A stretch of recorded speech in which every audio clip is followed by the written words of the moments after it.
say you wanna watch a drama.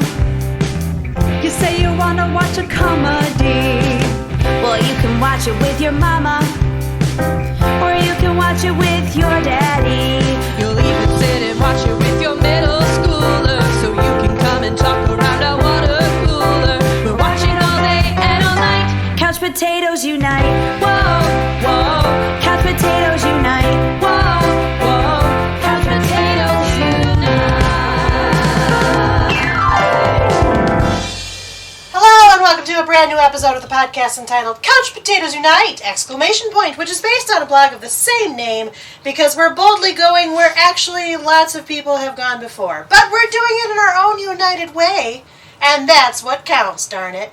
My name is Kylie and I love TV. If you feel the same, keep listening and or checking out our website, couchpotatoesunite.wordpress.com, as you're bound to find some common ground or something you like. For Couch Potatoes Unite, we're all about the wonders and unique long-form storytelling of the small screen. CPU, hopes you've been following releases of brand new episodes of the podcast on Wednesdays, as well as new blog entries on some Tuesdays, and as always, we have several more new episodes on the way.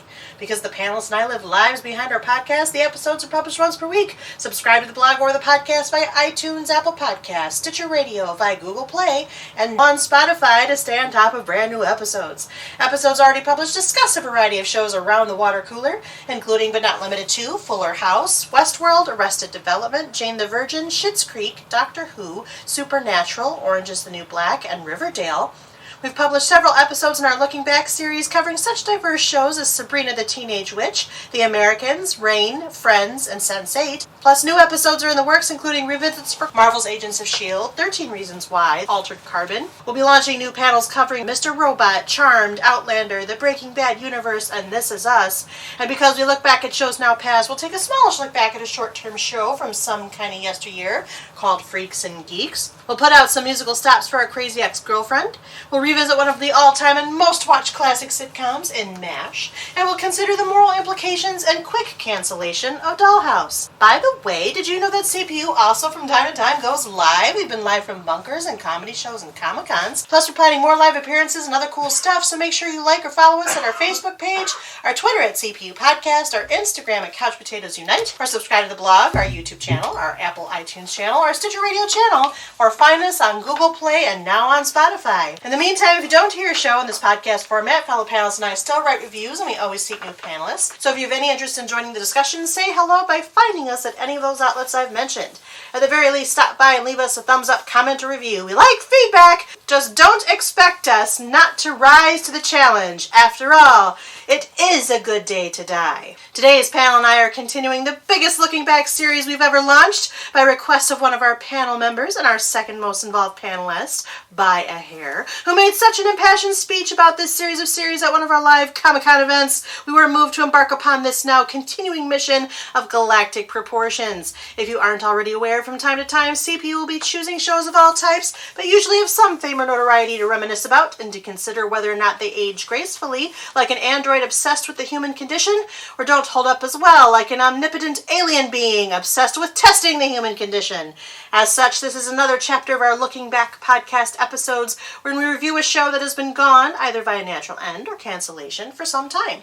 And this is but one chapter in a 30-episode or more, it's probably more now, series in which we will explore each individual season of a science fiction universe that comes back without never completely going away in cycles that have recurred for more than 50 years. Today, we offer you episode 6 of this mega series, which will cover the entire Star Trek franchise.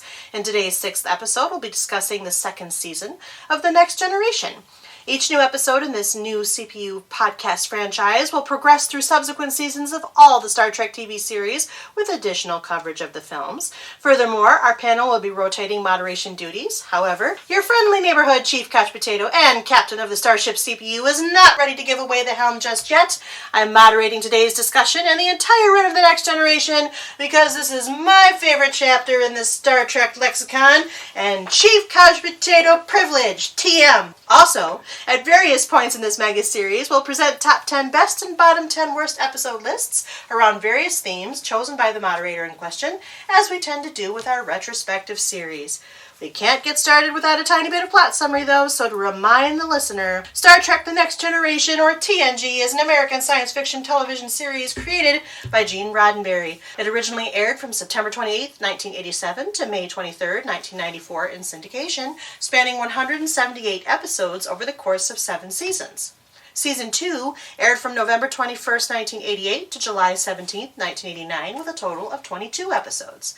The third series in the Star Trek franchise, it is the second sequel to Star Trek the original series. Set in the 24th century, when Earth is part of the United Federation of Planets, it follows the adventures of a Starfleet starship, the USS Enterprise D, in its exploration of the Milky Way galaxy. The Next Generation features a new crew starring Patrick Stewart as Captain Jean-Luc Picard, Jonathan Frakes as Commander William Riker, Brent Spiner as Lieutenant Commander Data, Michael Dorn as Lieutenant JG, later Lieutenant Worf, LeVar Burton as Lieutenant JG, later Lieutenant, then Lieutenant Commander Geordi LaForge, Marina Sirtis as Counselor Deanna Troi, Gates McFadden as Dr. Beverly Crusher, and a new Enterprise. The series was broadcast in first-run syndication with dates and times varying among individual television stations. Today, in Part 6 of our many multi-part Star Trek series, our modestly sized crew of Enterprise faithful and Trekkers extraordinaire, namely Nick, Sarah, Kyle, and Michael, along with your very involved moderator, will talk about the finer and less fine points of Season 2 of The Next Generation.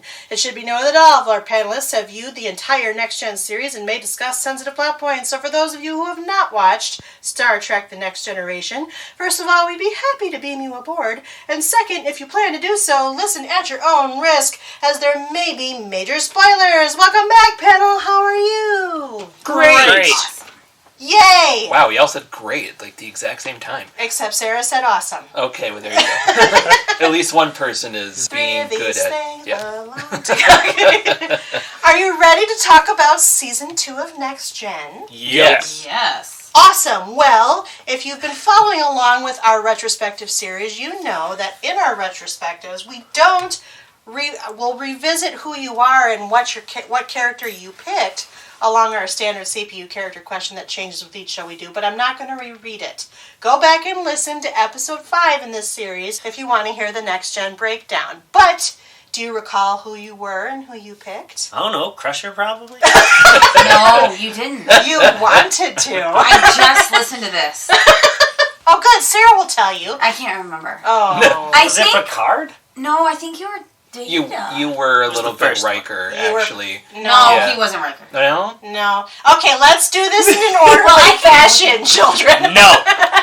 Kylie, did you We're at write it war. down? I did just I sort of It's in the remember email, what you no? picked. to it. I remember what you picked. I think I said Riker. What's your name? Yeah, who are you? I don't know. I'm Sarah.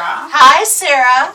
It's great to be here. Good. I You said live here. I do. I live here. We're at my house, you guys. He's 10 forward. It's a holodeck of my house. I think I said Riker. You did say Riker Yes.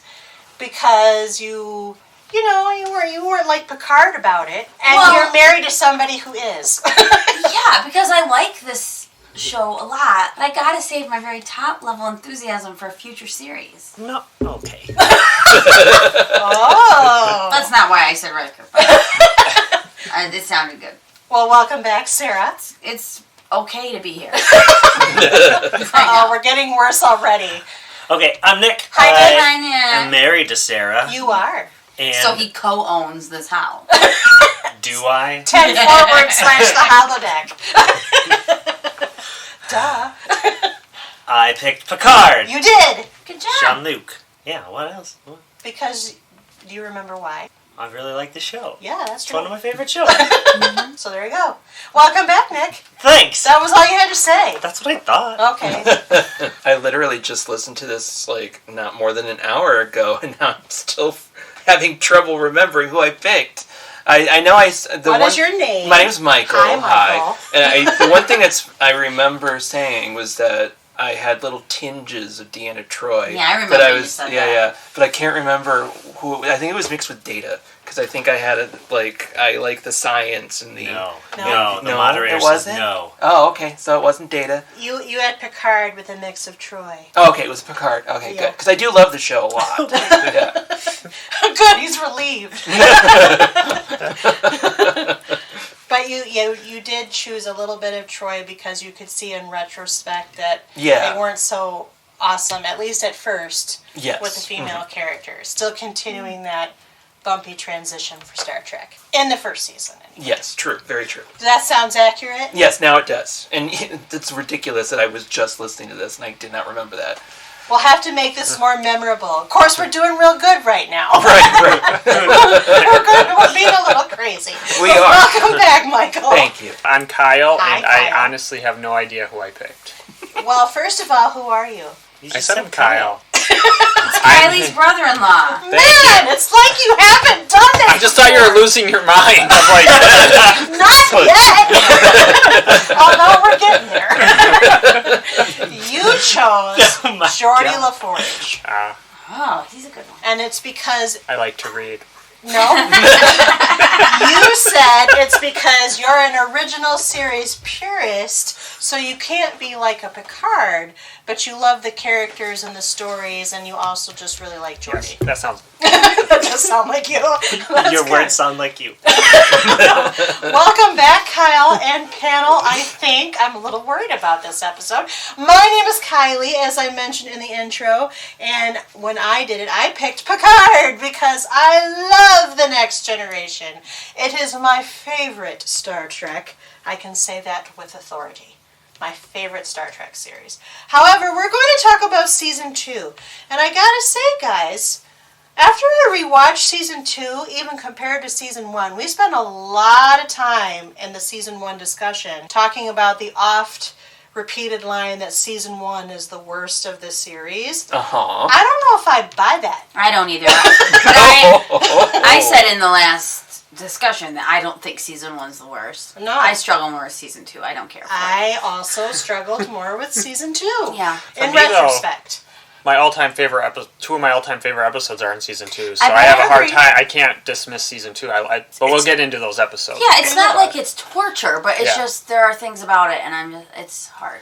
So it's time to expand. Let's talk about what we like generally about Season 2. Overall, Or I like disliked. it better than what I remember, which is similar with Season 1, but I do think I like Season 2 more than Season 1. I think its highs are higher. Yeah. It's a, That's its where I'm lows at. are pretty low. And Yeah. and a lot of the characters are like finding their place, like Geordie becoming chief engineer and Worf becoming, the tactical officer. Like things are like molding into how it's going to stay for the next 6 seasons or 5 more seasons. So that automatically ups it a couple more. I mean, it does suffer from the lack of Crusher this season, but Yeah, I kind of judged it according to, since we do these retrospectives, we all create our little lists of which episodes we like the best and which episodes we like the least, and out of Season 1, I had a really hard time picking those best ones, and not such a hard time picking the worst ones.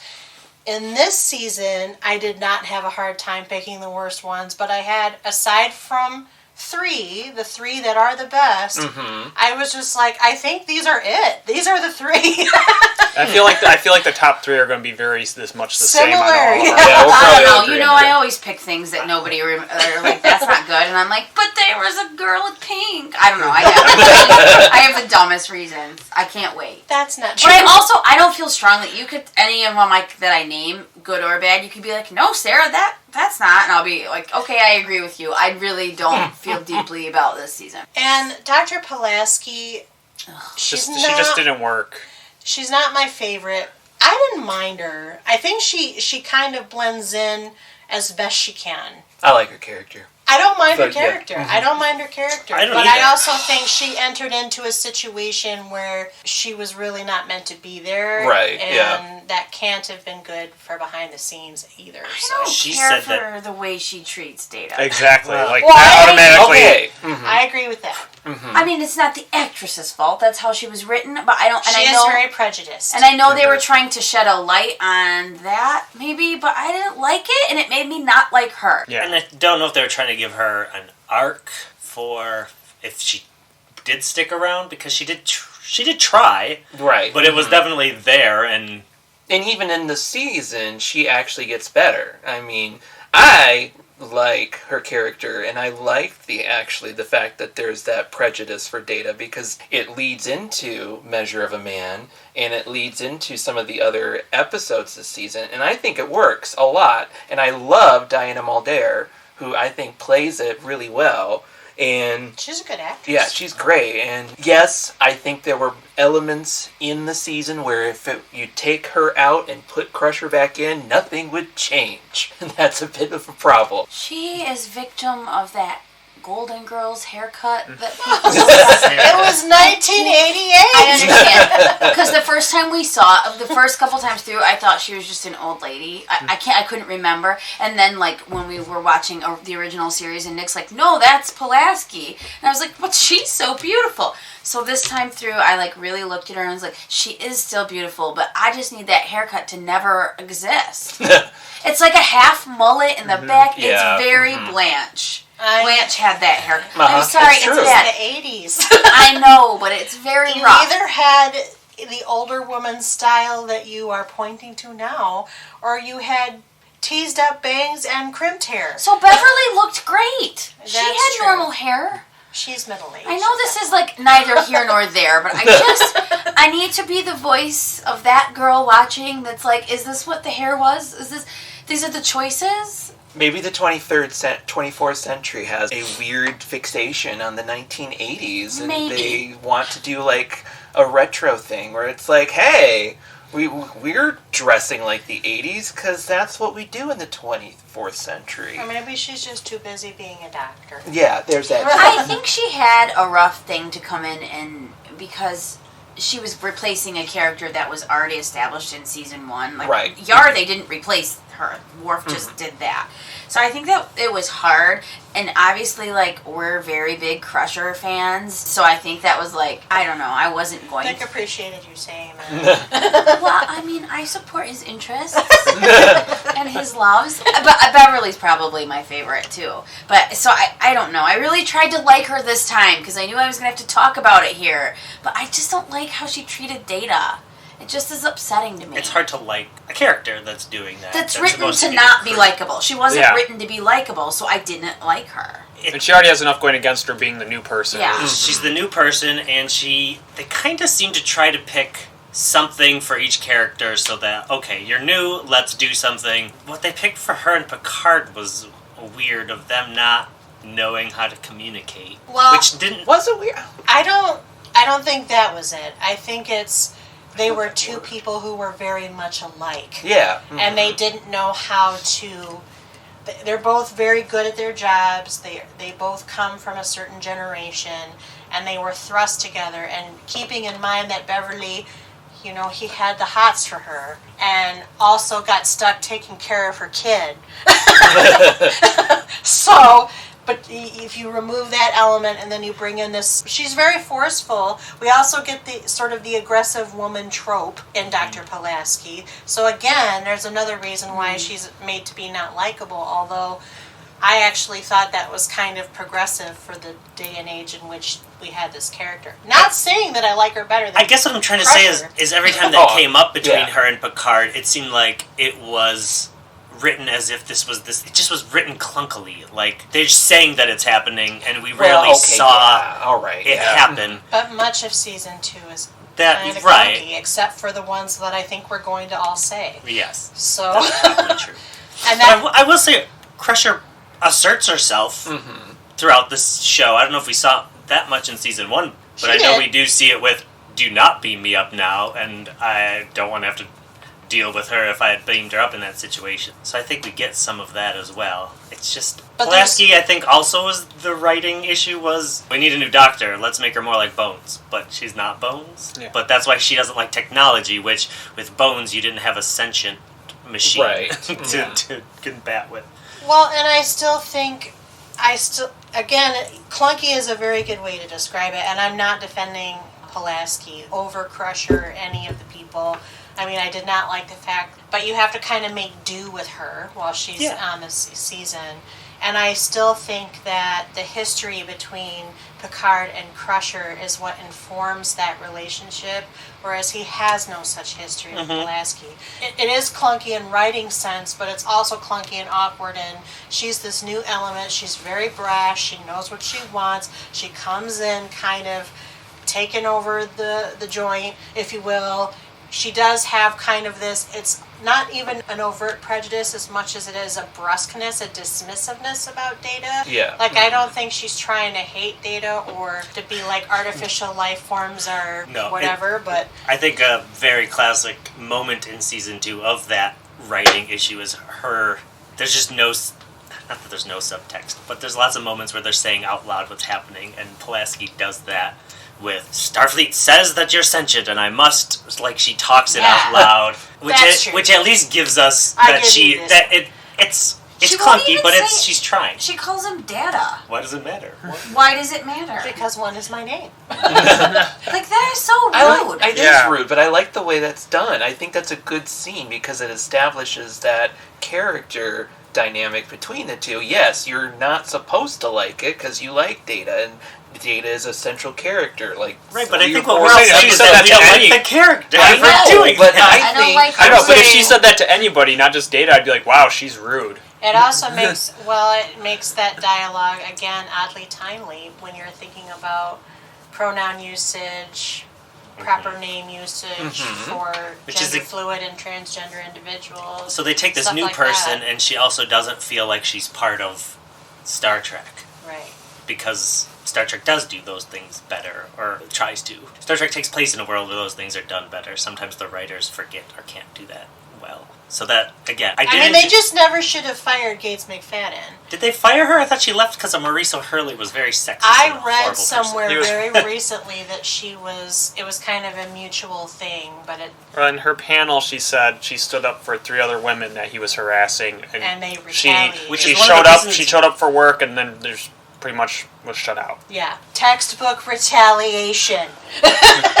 Illegal. She should have sued him, really, but it's probably good she didn't, because then once he was fired, she got to come back. Yes, because they didn't, and we'll probably talk about this more in a later season, but like they didn't treat Will Wheaton very well either. No, they did not. I'm going to repeat what I said and just wrap this whole thing up. They didn't want us to like her, so I didn't like her. I don't know if they didn't want us to. They didn't write her in a likable way. That is my opinion. And I fed right into them, and I didn't like her. There were 2 really good character moments with her and other cast members that are almost annoying because I wish they would have happened with Crusher. Now I'm forgetting the one. But one of them was her and Worf and sharing the tea and all of that. I wish that was something that helped establish a relationship that we saw over the course of a show instead of that one moment. And then I feel like Crusher and Worf don't really have a relationship very much throughout the show. I think that it would have helped if this was there, I think.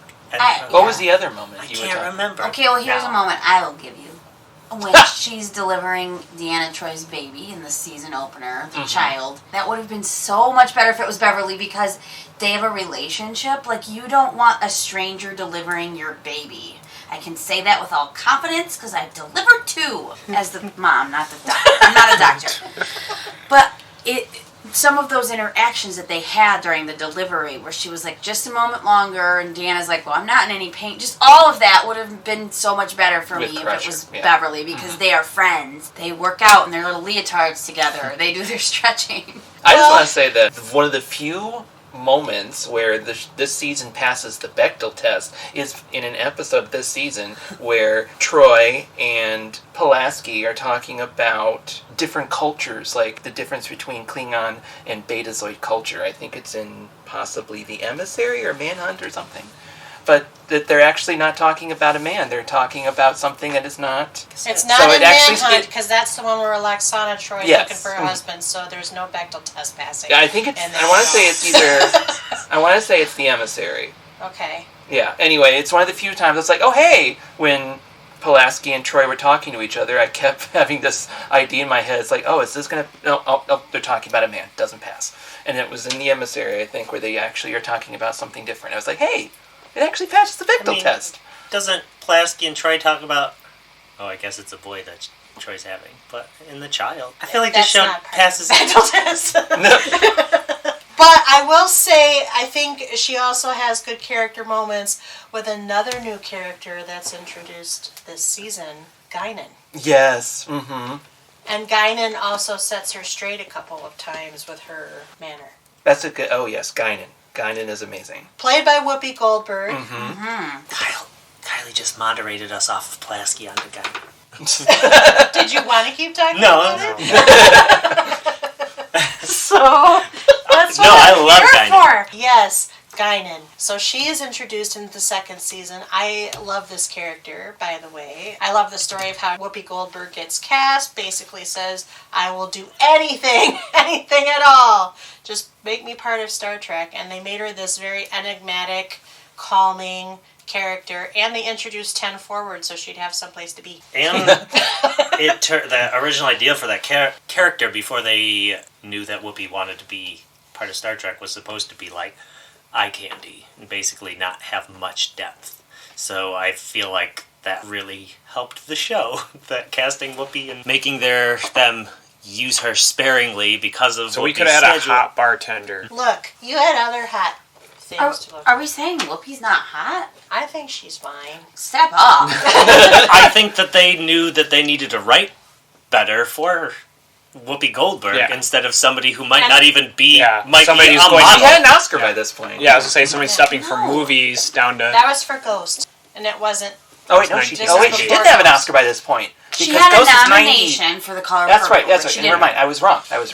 Well, She we didn't talked about have an this Oscar by this in point. the first. We but did talk about that. She didn't. Yeah. Yes, I love Guinan. She is one of my favorite characters in Star Trek overall. One of my favorite, if not favorite, non-cast members. And she's is a lot of times included as part of the cast. But Well, yeah, I mean, there are like promo photos where she's right there with all the other ones. She has such interesting headwear. Yes, I like the well, costumes she that she said that wears. was to hide her dreads, that they did not want to see her dreads. You see them a little bit here and there, but that's why she's always wearing something on her head, which is disappointing to hear. But yet the ends are coming out of the hat. It's not like they're up in the hat. That is what she has said, that's why she's wearing a hat, is so much so when Picard, or in John, what's the hat? Patrick Stewart asked her to come to season 2 of Picard. On The View. Joy yeah. Behar said, will she be able to show her dreads this time? And Patrick Stewart said she can do whatever she wants. Mm-hmm. So it I is a love weird that, thing man. that when I'm rewatching, you can still see them, and maybe because it's HD, it's a little brighter, and you can tell that it's not just hair, that they are dreads, but they, for some reason, didn't want to show her dreads in an obvious way. It's weird. That feels a little. I mean, there was a lot of weird censorship crap like that in the 80s. Like, now when you're like, what? Why? Who Yeah, cares? you had such Yes. a diverse cast. Yeah, On the show. I don't get it, and I don't know what their reasoning was. If you are from the Star Trek The Next Generation production team and are listening to this episode, It might have been I'd a love to Maurice interview you. Hurley thing that they just oh. stuck with. I So mean, you're Silurians just have these racist big and hats. sexist, is Well, what I- you're saying? probably. Well, I mean- Do you think yeah. it bothered her a lot, or that she was more like, well, it's part of my character that I wear a hat now? Do you think she like? That's probably I mean, one of it's those things where something she was that- excited just to be included in Star Trek, but it probably Yeah. was like, Mhm. it probably bothered her, point. yeah. Yeah. But they broke away from it for generations. She's not Yeah. wearing a hat. I was saying, in Generations, you see her hair. Well, I did not know that. Yeah. And I'm a little disappointed if there was nefarious reasons. Because we're talking about Star Trek. Which is Exactly. supposed to be progressive. And I think But it just. Guinan is wonderful. And I don't think she cared once And it she kept makes going. Pulaski likable like a couple of times. So The only problem with Guinan is it's not a problem with Guinan, it's the writing throughout the rest of the show. Some writers write it as if she's been there all along, and some writers write it as 10 Forward is new and Guinan is new. Oh, sure. Which is, Yeah. just because I think of it as, we just didn't see her. Yeah. Yeah. 10 mhm. Forward It's a huge exists, we just ship, didn't have you that just don't set. see it, yeah. Right. So we didn't show it. It wasn't a new thing. But there were a couple things. Well, no, it's Yesterday's Enterprise is the big one, where she never But that's met. That's Season season 3. 3. Right, in season 3, Guinan says she'd never met Yar. Yeah, Because because she she wasn't wasn't there on during the the ship. first. Oh, I never even thought of that. Can I say a thing? Oh, are you have more Guinan things? What? Are we done with Guinan? No. I don't know. Are we? Oh dear. Oh no. Go ahead. No, I'm remember, asking. dynamics. Yeah. You can say whatever you want, Sarah. Can I tell you what I thought was problematic? Yes. Yes, please do. That Dr. Crusher's not on the ship anymore, and her son is staying behind. It's the future. No, I agree with Sarah. No, it is They awesome. really had to Yeah. ham fist that. They did, and I mean, I know he's like a genius, but tell me this kid's putting himself to bed on time and eating his meals and washing his doing clothes. it. What is tucking him in? Okay, that He is said, something. I will. That make is sure something he I will gets give you on Pulaski, because there are so many moments in this season where like Wesley is like trying to figure something out because he's a teenager, and maybe Pulaski or Riker or somebody will be there. It's like, man, it would be so much nicer if his mother were actually here to it is parent ham-fisted and him awkward. and give him advice. Like they're like in the Dauphin, his mother needs to be in that episode. No, I agree. It's awkward. It is awkward, and they have to Yeah. write awkwardly around it. Right. Yeah. I don't know, if he was He my either kid, I'd ditch him too. Hey, Oh, poor he was good this Wesley. season. I like him in this season a Or lot. just, He's less precocious and less ship saving. I think it's lazy writing. Because I think there were way better scenarios they could have come up with. Like, she was sent away on a dangerous mission of To Alderaan. need. Oh, that's a different universe. You know. Yeah. Well, you know, or like a mission of mercy to help. Yeah, I mean, she's a doctor. She could have like gone somewhere with a highly infectious Yeah, like problem, and something they- where, like not healthy Yeah. for a child. Not just. Which would have been better for another reason, that why does she leave Starfleet Medical? She's in charge of it right now. And then she comes back because her son wanted to stay on the Enterprise, who then leaves 2 years later, and then we get to Nemesis, where she's the head of Starfleet Medical again. Well, I feel like none of this really gets explained anyway, so. Well, she comes back. And we can Explanation enough. we can forget most of season 2. Well, but I think, see, you're pointing to the things now. Well, Sarah already agreed with me. So that that's the thing. Like, you're watching season 1, and yes, it's very awkward and clunky and stuff, but there was kind of an energy, a momentum about that season, whereas I feel like the energy and momentum kind of grind a little bit in season 2, and a lot of it is surrounded by these things, like Wesley being there without Mom, and this, element of the other character, and they are getting into some rhythms with the characters that stay and propel forward, but I just don't feel like it's there yet. In fact, I don't think it gets there until the middle of season 3, personally. Because then they have another adjustment period. Of course, we'll talk about this in season 3 when Gates McFadden returns to the show. So I think season 2 just kind of has some blemishes and warts, but I think people forget about them because, as you said earlier, the highs are so high. So. Well, and people do say the show doesn't get good until the uniforms change, which is after season 2. Season 3 is when they change. I never notice when uniforms change. I literally never notice. And Nick's like, babe, they changed, like, they're not Every even couple close. And I'm like, seasons, yeah. no. One of the reasons you might not is because instead of making a bunch of new uniforms, all the background people and the minor characters are wearing Oh yeah, like in season, what the main cast wore in season 1 or 2. I wish I could give myself that much credit. I think I just don't pay attention.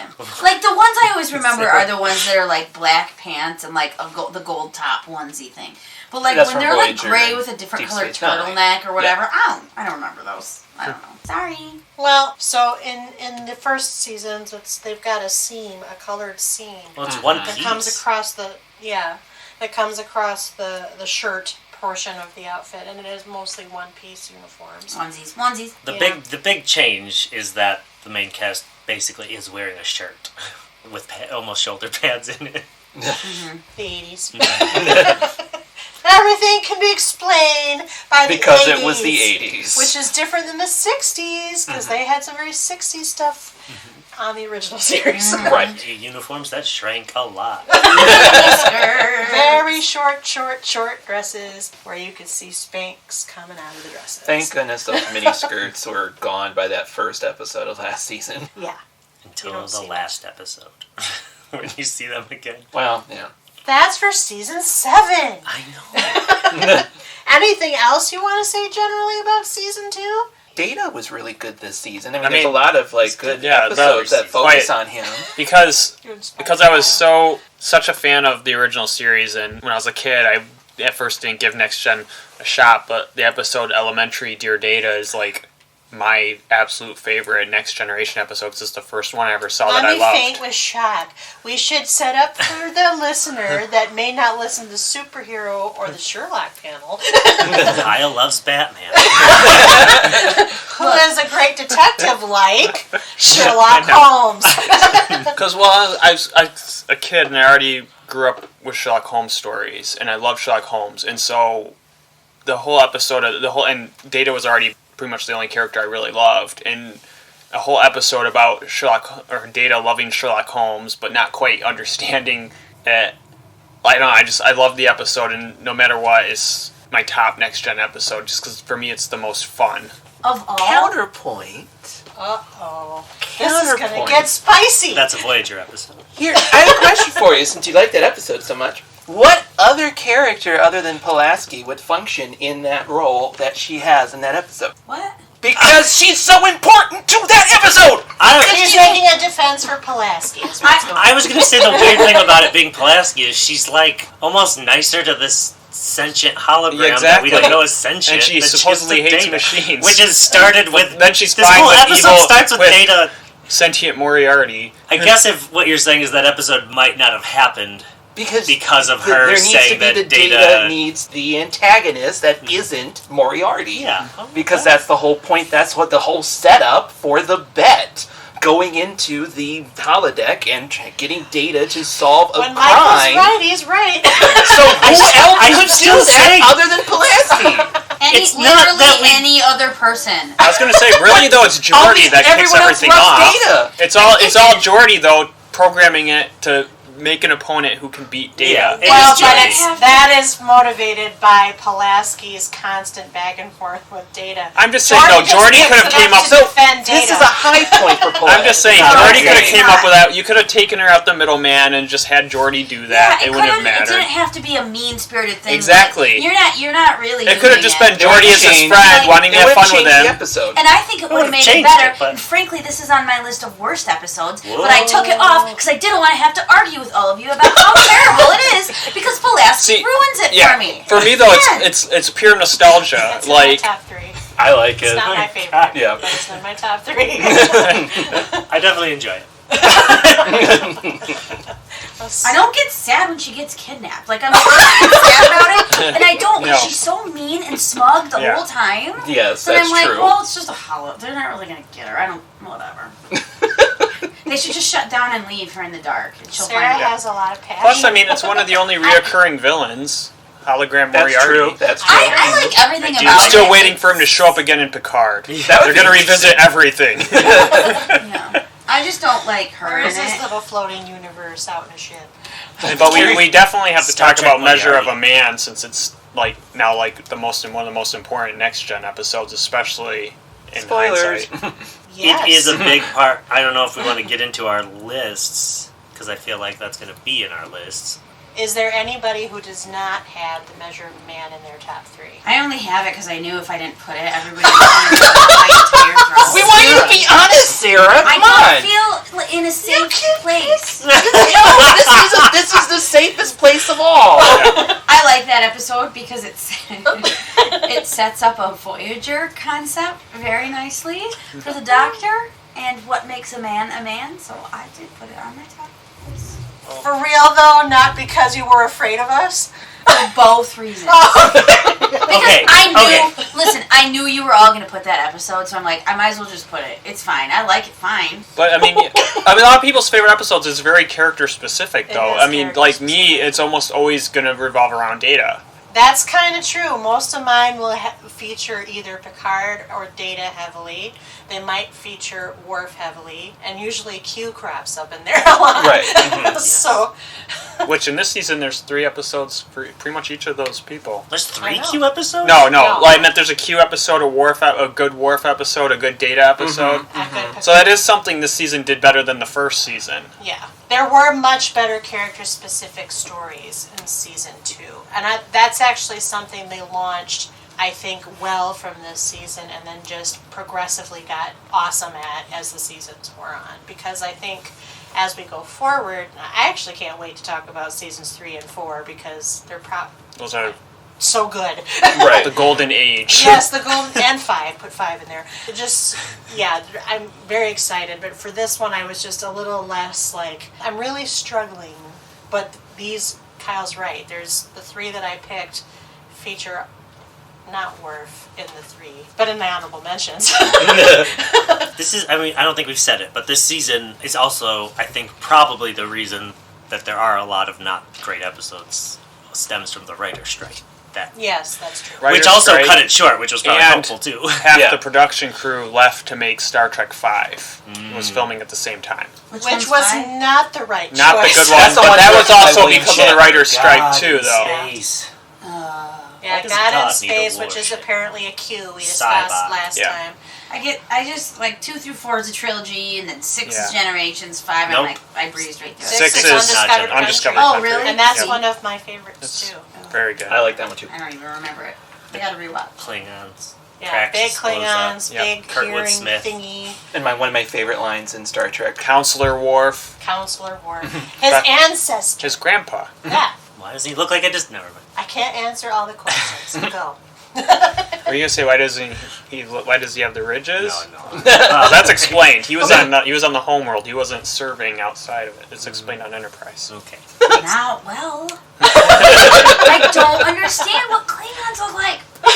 Klingons have no consistency at all. Well, since we we do know segued Klingons- onto Klingons, I will say I really did I love the episode of Matter of Honor It's in my honorable Ooh. mention. because That's a good one. it's the first time we've only pretty much seen Klingons in this villainous. They're just doing things because they love having fun being bad guys. This is one of the first time where you kind of understand, like, no, that's just, we don't quite understand their culture. And you get an idea of, like, they come off as gruff, but they're not all heavy henchmen. Like, there's a whole cultural misunderstanding. I love that episode.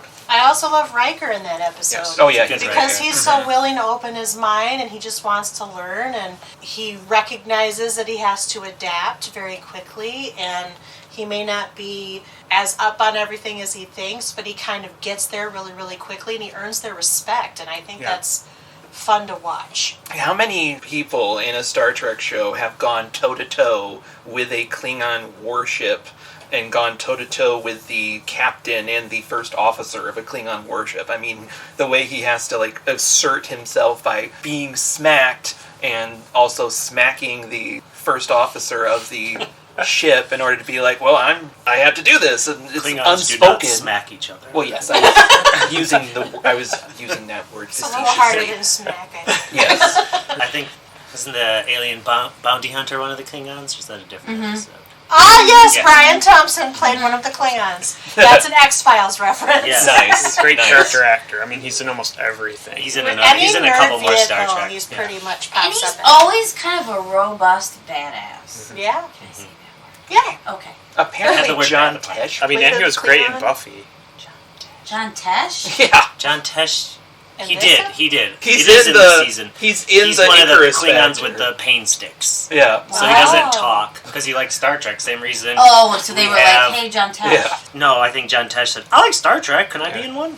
Same thing with, was it last season? One of the fish people. Oh, the fish people's in Manhunt. And Oh, is yes, that this yeah, season? that's And Manhunt, that's- and I know what you're getting at. One of them is apparently Mick Fleetwood. Yeah, McFleet was What? last Star Get Trek. out! And it mentions Yeah. him in the opening credits, a special appearance by Mick Fleetwood, and Does he's say one of the that. fish people. He has to and- be I in Star probably Trek. noticed the Doesn't credit he come? and then I forgot think he about it. did another guest star in another one of them. Are you thinking of Iggy Pop in Deep Space Nine? Well, no, I know that one, but I'm going to look him up. he was a Cardassian, right? Iggy Pop? Yeah. No, he was He was, a Vorta. Oh. Yeah. It's a very Weekend at Bernie's episode. That will be for the Deep Space Nine series, which Nick will be moderating. I was also going to say, in that episode we were talking about with the Klingons, we see a Benzite again, and it's the same actor who played the Benzite where Wesley's trying to get into Starfleet. I know, but it's a different character. It's a different and character. so I was This like, is the why same- is but it it's the the same same guy? actor. Yeah. Then It's they the gave same him a line actor. where he's like, hey, Mortog, and he's like, I am not him. Yeah. We just all look alike, and this makes less sense since the other one was the first person to get into Starfleet. Mick Fleetwood's only in one episode, Manhunt. He's the fish guy. He's the Antedian dignitary. Is he the one that says this is an outrage? I think so. He must, because you can't Yeah. see them, their faces. They look like fish. Did he play drums at all? Oh. No, he ate a lot eats of a lot fish. He starts singing. He's a fish I Don't know. stop. Just I know, right? He doesn't sing. I know he doesn't. That's Lindsay. Yep. And Steve. That's for and our Christine. Fleetwood Mac looking back. Special Someday when I episode. launch the music arm of Back Pocket Productions, we'll talk about it. One thing I will say about this season is that it's still struggling to manage A plot, B plot storytelling. Because there are a couple different episodes here. Most of the episodes are a single plot, like the first season and the original series. But there are a few episodes here where they're doing two different storylines at the same time. And like I have 2 episodes on here where I literally gave star ratings to one storyline and the other because it's like these 2 storylines should not be in the same episode. They make no sense together. I wonder if they did split up, like, writing duties or something. 'Cause Yeah. I found it hard. Some of my rankings was like, but this part of it is so dumb. But I Right, like it's what's like, happening I like with what's these happening here. characters. Exactly. Exactly, I mean, there's that's some what I did, episodes yeah. where all I remember is like the plot, the A plot I liked, and I don't even I completely like amnesia the other stuff that happens. I actually had the thought that maybe because of the writer's strike, they started to smash Merge, some together yeah. just so that they'd have episode count. That could the be. pilot. That Or, might I mean, make the pilot, sense. the first episode, the child. It was an aborted script from Star Trek Phase 2, and Yep. because they were short on scripts. Same with the last episode is they ran out of budget and scripts, so they made a clip show. I know. Are we That will Everyone be knows. featuring on one of my lists. Are we just skating past the fact that Nick said duties? I guess we're not now. It's funny. This has got to be one of the weirdest talks we've ever had. I blame the writer's strike. Yeah, too. our writers. So do you want to talk about episodes, or do you have any other general things to say? Maybe we should say our lists, and then when we get done, if there's like 1 or 2 episodes we didn't mention, then we'll know. Yeah, Okay. I mean, if we're doing a top and bottom 10, that would probably covers the season for each of Yeah, us. between all of us, we'll Because there's cover only everything. 22 episodes. Well, we don't get to do 10. We don't? No, it's like 3. Oh, I don't. Yeah, we do the I have big the whole best. season ranked. I understand. I did my top 5s for this season, but I did. Well, you know me. I do my top 3, my and bottom then 3, honorable and mentions. honorable So it might as well be mentions. this. I'll do the same thing then. Okay. So who would like to go first? Well, let's do least favorite first. We always like to end on positive notes. I'm Oh, the that's least easy for favorite. me. Okay. Yeah. So my most liked of the least favorite is the child. I didn't care for Aww. I don't mind that one. Ugh, it's creepy. I didn't put I it mean, down, it's creepy, but I but- think the whole Mommy, I think that kid's creepy, and I think the way she gives birth is creepy. I think the whole thing's creepy. Exactly. But I like the creepiness. It unsettles I think me. it adds, That's why I don't like. It the makes me horror uncomfortable fan? watch. Yeah. Come on. it. Are you saying you like it? No, I'm saying I don't like it. Oh, okay. And I'm surprised because the creepy, unsettling feeling has a bit of a psychological thriller aspect to it, which is why I don't mind it. It's not on one of my lists. It's No. also a very good acting vehicle for Marina. It Yes, is. I And like- I mean, if I weighted it based on the fact that her getting an opportunity to do something more is why she stuck around for season 2, so we didn't lose all 3 of the female cast members. That means it's pretty important. But yeah, I just didn't like it that much. I don't think it pays off well. I mean, the kid. It's very Yeah, he's movie. basically Yeah. like, okay, I'm endangering the ship. I've learned enough. Bye, mommy. Yeah. And that's all it is. But I think the seed of it was there. And like Kyle said, if they were hard up for scripts and just rushed one in so they'd have a premiere, that kind of explains it. I don't know. There's some interesting moments in it. They're talking about whether or not they should kill it or what to do. That's a and great Troy's scene. just kind of It is a great scene. you kind of just hear it all muffled in the background until she, And then she just definitively says, "No, this is what I'm doing because it's my choice." which is And the child pretty powerful. Yeah. The kid rapidly growing is kind of scary, and I love all the reactions that the rest of the characters give every time they see a new change in him. I think it's a relatively tense, not bad episode. I think there's some good emotional moments too, but There are. I understand why it's not one of your favorite. Yeah. Put it in my bottom 3. Fair enough. You have a right to your opinion. I don't think This the is what whole point is. I don't think the next two I say will be controversial. The Icarus factor with Kyle Riker. Yes, that's a good one. I mean, I hate it, but yes. I That's a hate good it. choice. I don't hate it, but Yeah. I forget it. I always it's Yeah, one I of don't those ones that just Bamboo Jitsu and I don't know. I didn't even bother to remember it. Yeah. I mean, I don't. Pulaski Yeah. boned Kyle. Can It's you say not boned? my favorite. It's not my favorite, and I feel really bad for Will Riker after that episode, but Yeah, it's And kind of a joke. yeah. it's okay. Picard becomes his surrogate dad. He becomes everybody's surrogate dad. Except for Dr. Pepper. Surrogate daddy. Oh. You can edit it. I don't think I will. Nick has said duties, boned, and surrogate daddy. The same episode, all within I like don't know 20 what's minutes. going on over here. It's fun. It's not controversial, but I don't have it on my list. Okay. But I understand why you do. Then this one I think everyone will probably have. My least favorite, Shades of Grey. Yep, Yep, big time. because The clip show in the second season, of not very good episodes, and a lot of times the clips then are, we keep seeing the same clips because of how they're using the clips, which is kind of creative but still clippy, which I and didn't then even bother kind to of watch it. kind of seems You dumb. don't need to. you don't need to I know, add yeah, I know. nothing. I know. Your emotions will kill the thing. There's no cliffhanger, there's no forward story, character, or anything, propulsion. It literally is just, we need something. We need to Clip make show! him angry and upset, and that'll kill the parasite in him. And I yeah, don't Jonathan Frakes was on a table the whole episode And Pulaski and Troy are just staring at him the whole time. with worried faces. ugh, Yeah, ugh. yeah. Well, I mean, And it did teach the production crew not to blow through your budget before Right. the episode order.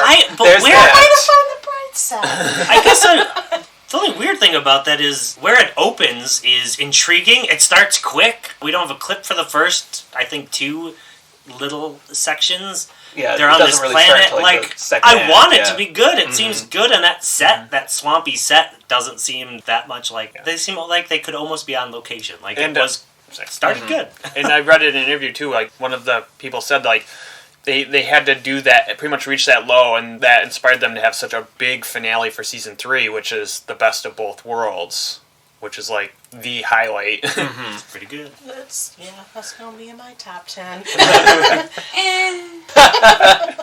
Okay, Yeah. those are my bottom 3. Yeah, my bottom 3 are very similar to yours. I have Shades of Grey at the very bottom because that's just like an abomination of an hour of television. And Icarus Factor, I think, is my most favorite of the least. Only because it gets a boost because of the Worf storyline, which I think works really well. And again, I understand what you're saying, Kylie, about the idea that, maybe that was going to be a full episode, and they were just like, well, we don't have time to make this a full episode, so just Is that his ham-fisted birthday? in there. Is that the one where they're doing the sticks? Yeah. On the holodeck, Mhm. yeah. And it's his Rite of Ascension Rite of anniversary. Ascension. Mhm. And I don't know, I like the way... I mean, it's not one of my favorite Worf episodes, but I think it works well. But it doesn't feel like it fits with the Kyle Riker stuff, which is just dumb. I also don't like that this is the first of what feels like many times Riker could be the captain of a ship if he wants to. Like, Right, we yes. already found out in season 1 that he turned down captaining a ship for the Enterprise. They're offering him another one. They offer him again. Like, let's... Yeah, they keep offering him.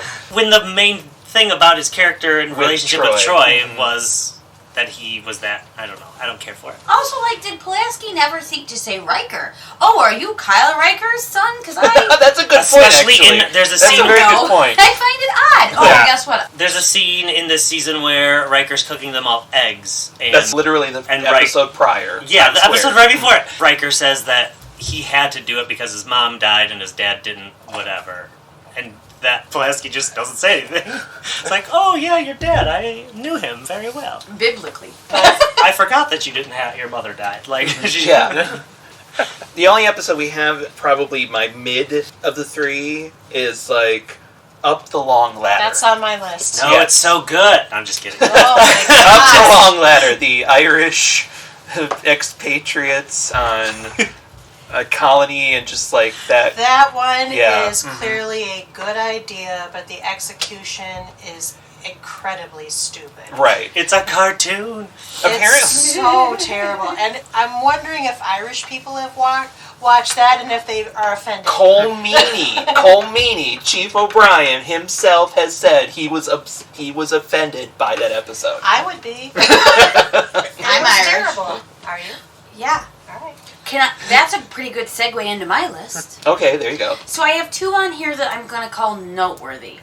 I couldn't say good, I couldn't say bad. I liked the concept going on, but I think it was done poorly, and that was one of them. Because I liked that they had this race that like needed genetic material because they couldn't reproduce. And That I was thought a good idea. I thought that was a good idea, but then like the drinking and I don't And know. also dealing with the stealing of other people's DNA and that's theirs, and even though technically killing a clone is considered murder, Riker still killed those clones. Yeah. The other one that I put on there was Loud as a Whisper.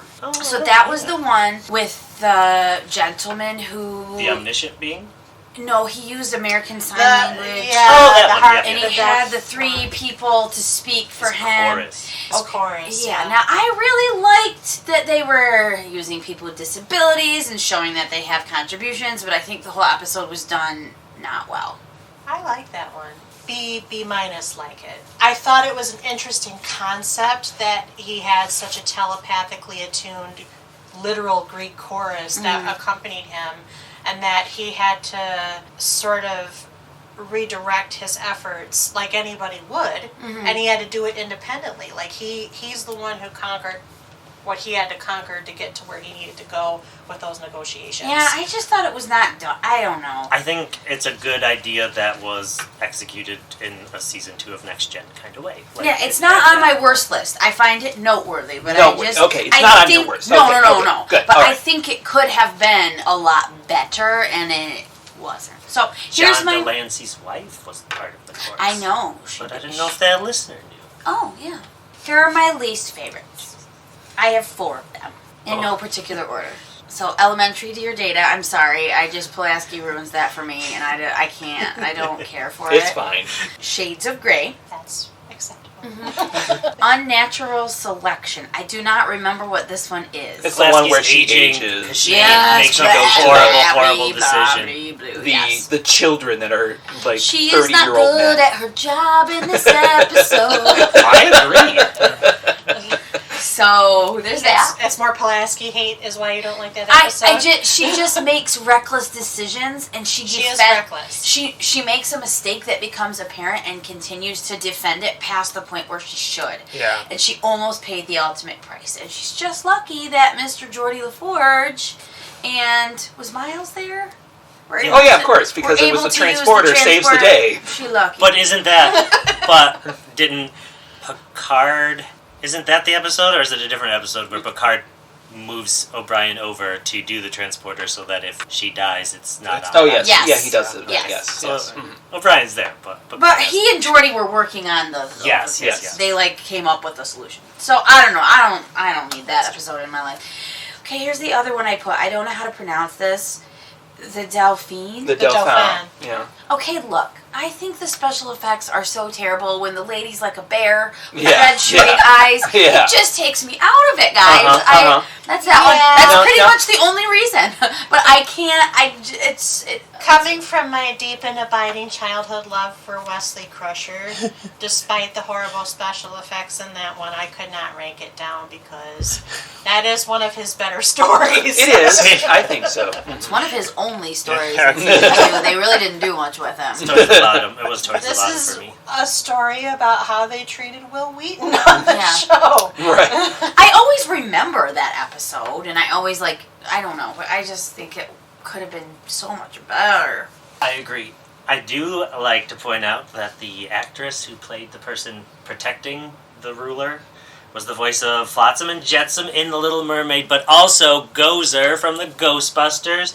And then I threw this in for Kyle. She was a secretary in Halloween 3. Oh That yeah. season of the witch? Yeah. Yep. Now that you say that, I do hear her in Gozer the Gozerians. Oh yeah, it's like I don't even think Ghostbusters altered her voice to make it sound weird or Right. different. That's she must have smoked a lot. That's one of the few movies I can just recite for the hell of it. So, That one and Clue. yes, I can do that one as well. Okay, that was your list. Yeah, that was my list. That actually segues perfectly to mine because that episode is my most hated. Yes, I feel vindicated. I don't care for Wesley Crusher. I never will. Oh. So plot centered around him automatically is going to be low on my list. But that I have such a hard time watching that episode. Every time when I go through the series, I skip it first, get to the end of the season, and then I force myself to watch it. But I can't stand it. Then Shades of Grey, obviously, as we all pretty much covered, is just a clip show. It adds nothing. And then my third one was Peak Performance, because I absolutely hate Ferengi. It's the one where they're doing the battle simulation, and the Ferengi Marauder comes in. It's the one that should be the final episode of the season. But I mean, some of it I'm fine with. I wasn't fine with the Geordie getting kidnapped to make the ships better to go faster. Wait, are you referring to Peak Performance, or are you referring to Marriage and Snare is the one where Geordie gets... Oh, I'm mixing two episodes together. But yeah, anyway, anything with the Ferengis. Peak Performance is the one where Data is He gets competing in the beat. game and Strategy Man gets beat. Yeah, but he wants to go offline, but then they're doing the war games and the Ferengis. Wesley cheats. But it's the Data part of the story that redeems that episode for me. For me, yes, I agree. Oh yeah, So. I agree with that. But I love it, but it's again like a B- C+ kind of an episode. What are your bottom three? Has Nick gone? Yeah, this was the first one. Oh, that's right. There's only one that hasn't been mentioned from the best of my worst. So number 3, I have the Royale, the casino one. Yeah. Because it literally goes nowhere. Yeah, pretty much. Yeah. You're like, what is this interesting thing? They start off in a play, but then there's a lot of really, really hammy acting. And then you're like, they're clearly making fun of the chintzy 2-bit novel that they've based this on, but it literally goes nowhere. It's like the revolving door that you see in the very first. It's not a good episode, but I will watch that episode because it's so, how did they make it? I would, if they answered that, I would not care. I meant the episode. How did they make the episode? Oh. It's just so weird with the acting. Called cameras. No, I know.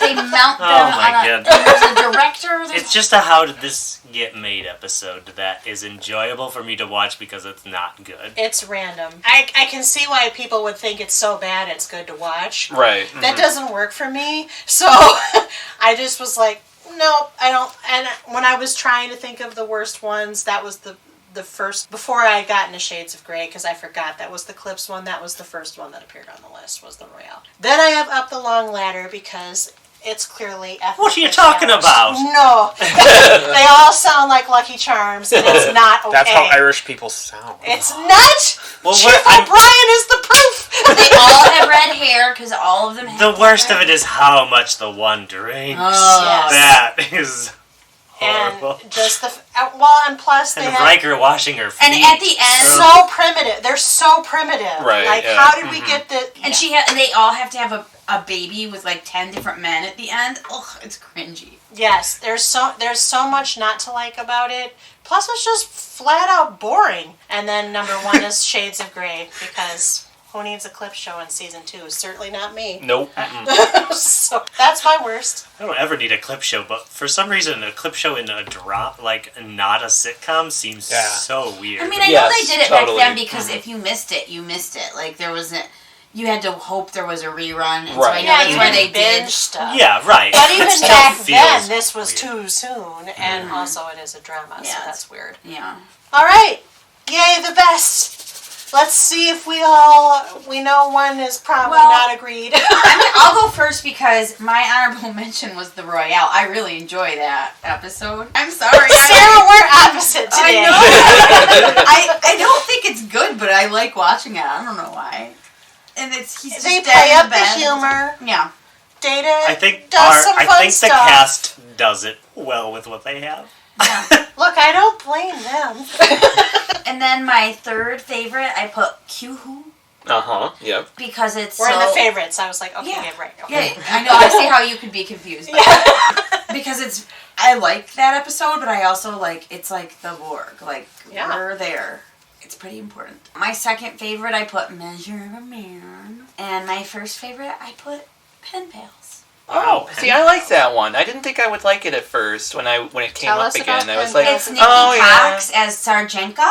She has real long fingers. Oh, right. And Dana's young child friend in the Yeah. Pre-Warp Society. yeah, and then he Worried saves about her. the Prime Directive. Mhm. The Yeah. planet's I like going that to one a destruction. lot.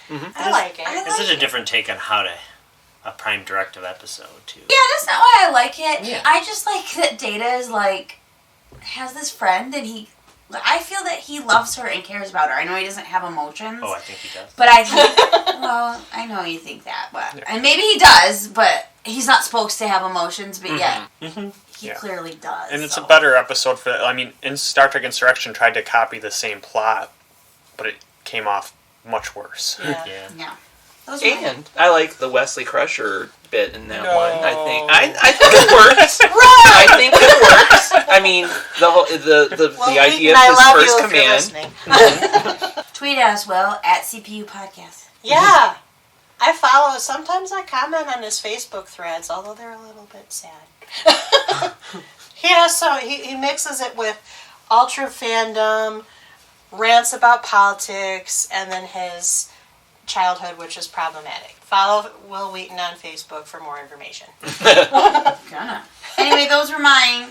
My number 3, this might be a weird one, but it's Contagion. It's the one where they encounter a ship, the Federation ship gets destroyed. The one with the Yokuda being destroyed at the very beginning, where Yamato, I 1,000 think. people died. Yamato is the name of the Yamato, Their ship. sister excuse me, ship, yes, thank you. Yamato. Yamato.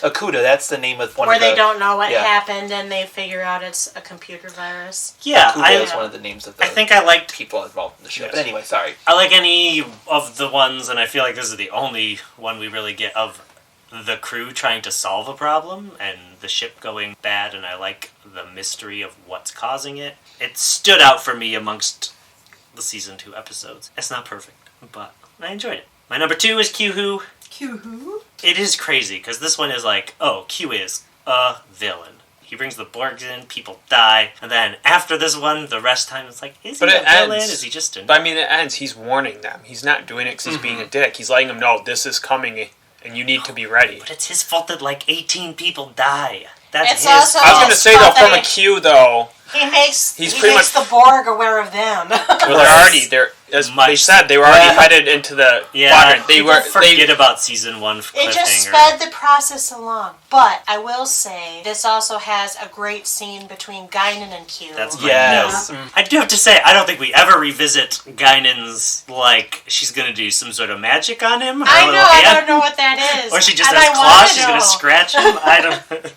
Apparently It's that probably was the on there. same stance that Whoopi Goldberg has in the movie The Color Purple when Celie is, like, about to confront her husband in the movie. So apparently that's a very similar stance she has. I don't remember that. I've seen that movie. It was Internet Movie Database trivia, so who knows if it's actually accurate. I just think that Guinan is so mysterious that we would like to know more. Correct.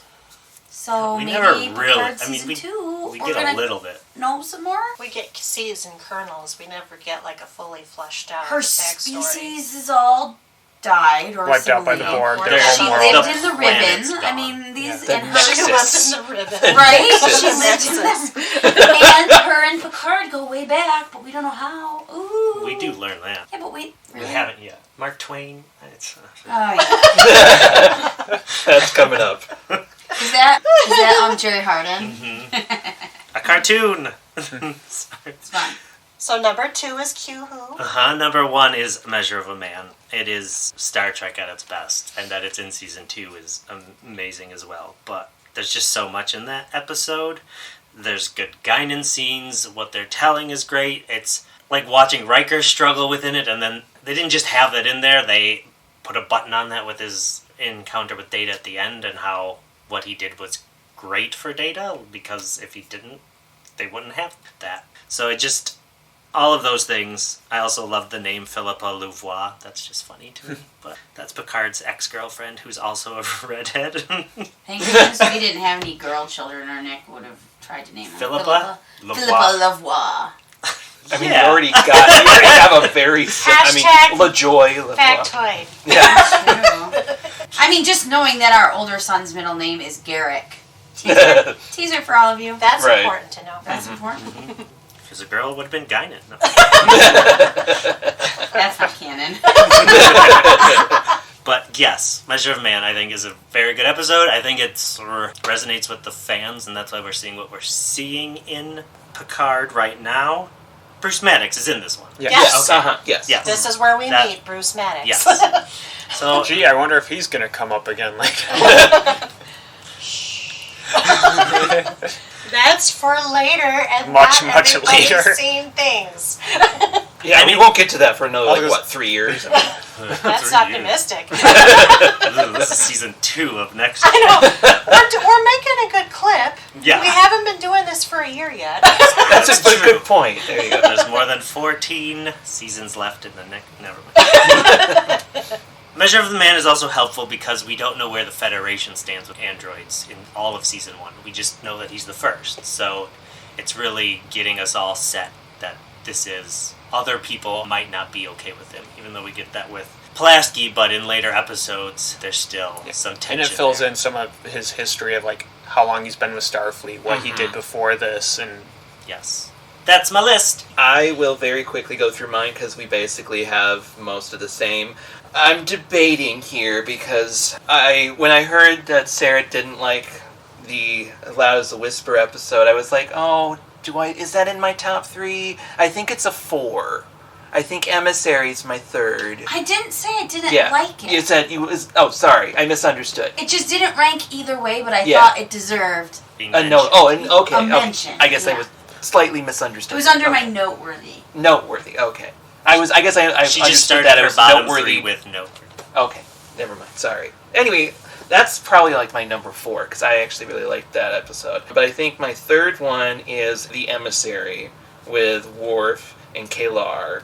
Because I think Susie Plaxton, who plays Kalar, is an underrated character actress. She's on Star Trek a lot, but she Not just just never. in that role. Yeah, but she never seemed to. I guess she was on Mad. Was she on Mad About You or something? I don't know. But she's You're done. going beyond my Yeah. list of research for today. Right. She was definitely in this season as a different character. She was She She was Dr. Solar. Solar, which you hear her in that character's name in the background, but Right. we never see Dr. Solar again. So there is a Vulcan on this ship. Yeah. There's a couple. But I think that one's my 3rd favorite. And then, number 2 is Q-Who. Number 1 is Measure of a Man. I mean, I literally I have a 4-star rating system for every episode of the season, and I literally put, for Measure of a Man, 5 stars out of 4. Because it's so great. And I just love the fact that is a masterclass in writing, because it's literally just like 5 characters the entire time. And it's Riker and Philippa and Data and Bruce and Picard, and that's basically the entire episode, and it's amazing. And Picard has such great speeches throughout, and Riker, even though doesn't want to be the devil's advocate, he does it well, and he makes a compelling argument against Data, even though it's his best friend. And it's just so well done all around. It's just an absolutely brilliant episode that clearly has great, grand, long, what's the word I want Longevity? here? Yeah, longevity. There we go. Thank you. So yeah, that's my top 3. It's a good episode of television, I think. It's an amazing episode of television. And I don't know if Guinan in that is perfect. I did I agree with that. Susie Plaxton's IMDb up if you want. Oh, good. She's Yeah. in 18 episodes of Mad About You. There we go. Okay, I was reading Enterprise that, yeah. and a Voyager, and so she's around. I just think she's an underrated character actress. She's really, every time I She's see her very on good. Star Trek, I think, oh hey, it's her again. I like seeing you. She's the female Q. in That's Voyager. right. Yes. In Voyager. Yeah, there's no And female that Q one's the before. Q in the gray.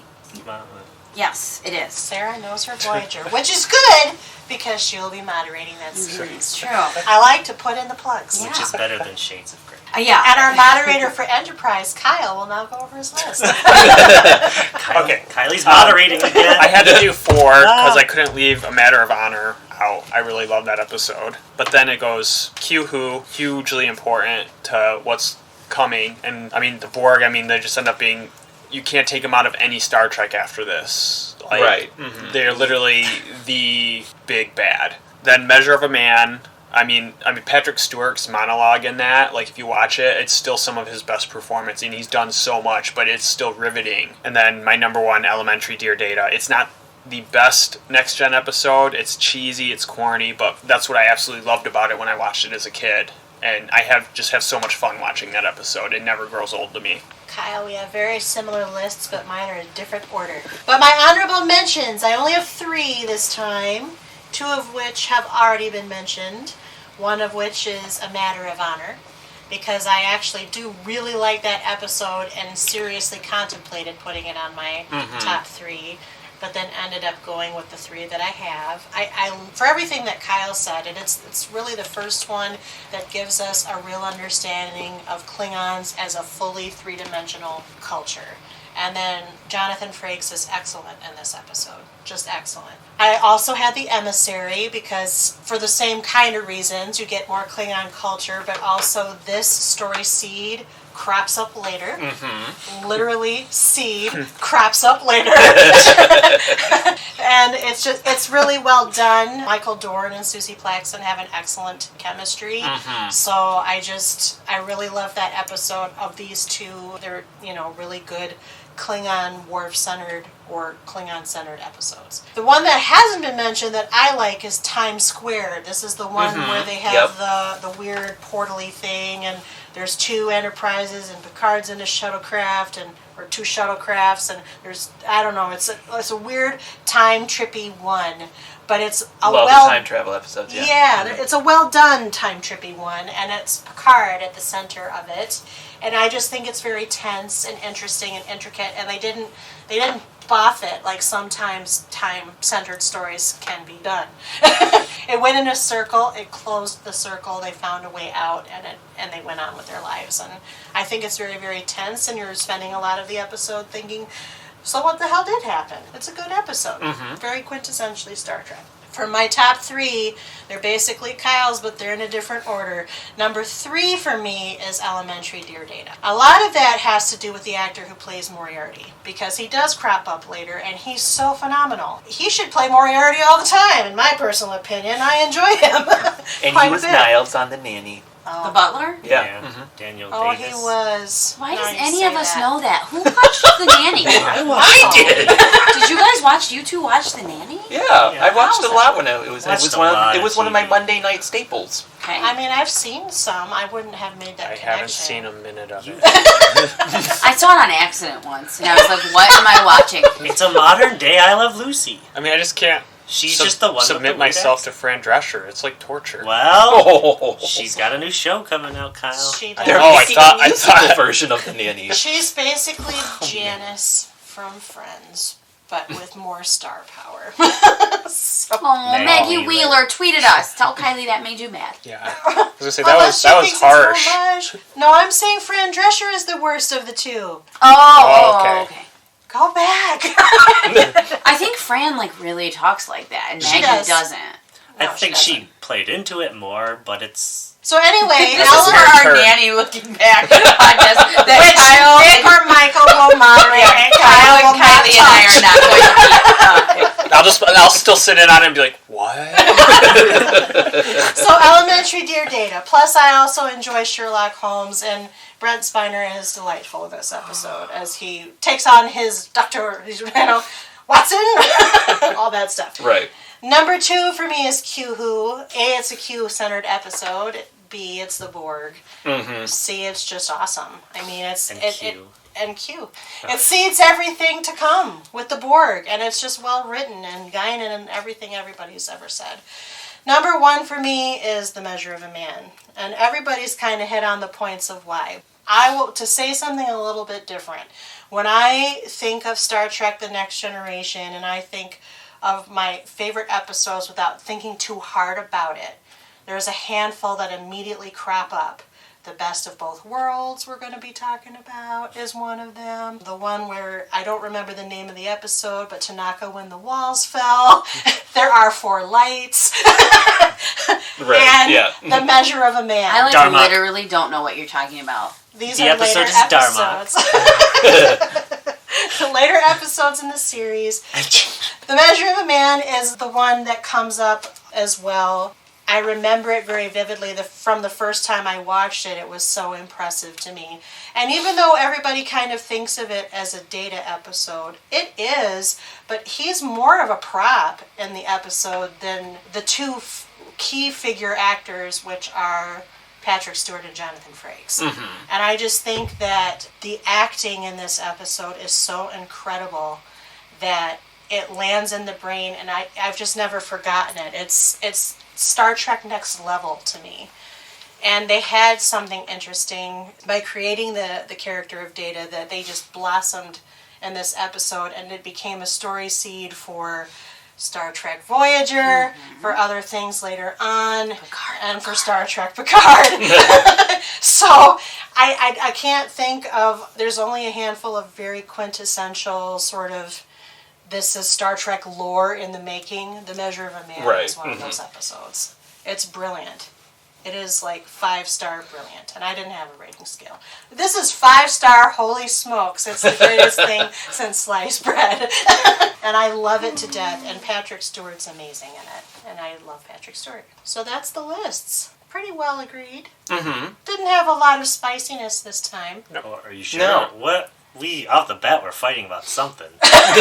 Pulaski. Oh, Yeah, we were. Compared to season 1, there was more spiciness in that one. Except around the worst lists. We all agreed pretty easily there. I knew Michael was going to like Pulaski. I just knew it. Oh, wow, okay. I think that was a shot fired. Do you Yeah. I have nothing more to say. I have made my peace and said it, and I will stand by it. Is there anything else you wish to say about season 2 of The Next Generation? Sarah and I had rewatched this before Picard started airing, and we started watching Picard and was like, oh, this is so pertinent to one of not the best season of Star Trek Next Gen, but it is pulling from some of the best. I mean, Measure of a Man and Q-Who going straight to the Borg. It was interesting. Is the Picard Day episode in this season too? No. Okay, So I couldn't remember. not everything is from here. But Okay. yeah. I think the Picard Day is later, like season 6 or 7. I couldn't I don't know if it's that late. Oh, no, I think it is 6. Yes, because Troy's wearing a uniform. Exactly, right? Yeah. And we'll talk about that when we get to season 6. Is there anything else you want to say about season 2? No, but I guess don't skip it. Yeah. Yeah, don't. I mean, there are Don't skip some any real of it. highs. I think if they're listening, maybe they've already watched it. I would hope. But Yeah, if probably. not, if you're like listening to us to get a beat on like what to watch Star Trek related, just watch everything because that's what we. Yeah, you're not going to get a lot of picking and choosing. No. No, but there are lists if you're like just started watching Star Trek because of Picard or Discovery. That's true. You can find those lists, but really, Or you can go off of ours, which are shorter than a lot of those Yeah, other maybe lists. they just want to recap because they don't have time right now. That's Yeah. fine. that's true too. Tweet at us. Let us know. That's all I got. I think that's all we wrote. And season 2 has inspired some very kind of loopy-ass discussion. But what I would like to do is thank Sarah, Nick, Michael, and Kyle for joining me once again to talk about Star Trek The Next Generation. Woo! Woohoo! Yay! And of course, we're going to be talking about season 3 very shortly, but not before we roll the credits. Couch Potatoes Unite! Exclamation point was produced by Back Pocket Productions, run by yours truly, the Chief Couch Potato, which is really another way of saying executively produced by me, Kylie Piette. My associate producers are Krista Pennington and Selene Rezmer. I edit this podcast, and our logo is by Rebecca Wallace. Our marketing graphic artist is Krista. Our theme song was written by Sarah Milbratz and sung by Sarah, Amy McDaniel, and Kelsey Rezmer. Kelsey played the keyboard, Ian McDonough played the bass, Christian Somerville played the guitar, and the whole kit and caboodle was engineered and produced by Kyle Aspinall and Christian. We hail from Grand Rapids, Michigan. Please, if you like what you hear, take the time to rate us on iTunes, Stitcher Radio, or Google Play, or wherever you find your podcasts. Give us stars, give us comments, give us reviews. Let us know how we're doing. Send us a message. We might just read it on the podcast. Tell us what you like, what you don't like, what we should keep, what we should toss. You know how it goes. And if you have suggestions on shows we might consider, contact us at our website, couchpotatoesunite.wordpress.com, where we have a guest book, by email at couchpotatoesunite cpupodcast@gmail.com or via our social media, Facebook, Twitter at CPU Podcast, and Instagram at Couch Potatoes Unite. Though, of course, we add new and old shows to chat about around the water cooler all the time. We always have several more new episodes coming down the pike. Just listen to our intros. And if you miss old episodes or want to know in general what we cover, just find us. We are everywhere and searchable wherever you look for things on the internet. You can search for us, or you can subscribe on our website, our channels, our social media accounts. Stay up on our new events and episodes. Until the next time, all the Trek series of the past, with the exception of Discovery and the animated series and Picard, are available on just about every streamer you can think of. Those other ones are available on CBS All Access. But we're not going to give preference to any of them unless you choose to sponsor us. And really, with Star Trek enthusiasts such as we, you're going to get the people that want to, buy whatever you'd sponsor Star Trek for. So in the meantime, our Star Trek 50 Plus panel will next reconvene to discuss the third season of The Next Generation and part 7 of this Looking Back series, and that will probably be somewhat shortly. So until next time, until next episode, new episodes are published every Wednesday. Keep listening, keep watching, stay tuned! Bye.